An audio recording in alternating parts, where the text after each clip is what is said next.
విడుమొరటోడు అని వాళ్ళు వీళ్ళు ఎన్నెన్ని అన్న పసి తెల్లవాడు నవ్వాడు.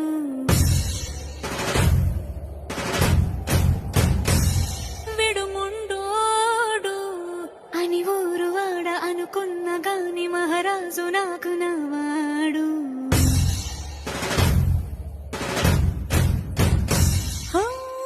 మాట పెడుసైనా మనసులో వెన్న రాయిలా ఉన్నవాడిలోన దేవుడెవరికి తెలుసును నాకన్నా.